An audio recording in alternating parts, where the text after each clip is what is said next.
Hi friends, நான் உங்கள் சிதம்பரம். எல்லாரும் எப்படி இருக்கீங்க? எல்லாரும் நலமுறை இறைவனை வேண்டுகிறேன். இன்னைக்கு ஒரு சப்ஜெக்ட் உதவி, ஒரு சின்ன ஸ்டோரியா சொல்றேன். சைக்கிள்ல தெரு தெருவா டீ விற்கக்கூடிய ஒரு இளைஞன். அந்த இளைஞனுக்கு திடீர்னு ஒரு போன் வருது.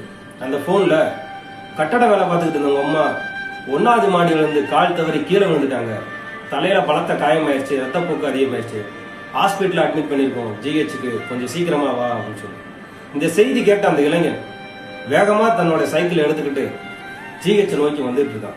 இவன் வரக்கூடிய அதே வழியில அவருக்கு இணையா ஒரு முதியவர் தன்னோட ரிக்ஷால அதிகப்படியான சுமைகளை வச்சுக்கிட்டு மூட்டைகளை வச்சுக்கிட்டு தள்ள முடியாம முட்டி எலும்பு தேய தேய கடுமையா வெயில்ல கஷ்டப்பட்டு தள்ளிட்டு வர இந்த காட்சியை அந்த இளைஞன் பாக்குறான்.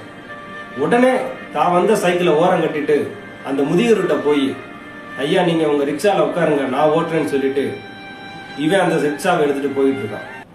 சோ இவன் அந்த முதியவரை இறக்கி விட்டுட்டு அதுக்கப்புறம் இவனோட அம்மாவை போய் பார்க்கிறான்.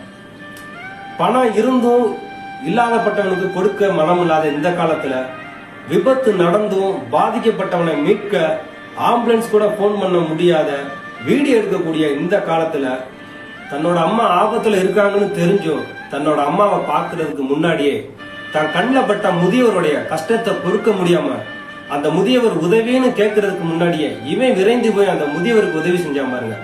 சோ அந்த இளைஞர் அதுதாங்க இருக்கிற உதவியிலே மிக உயர்ந்த உதவி.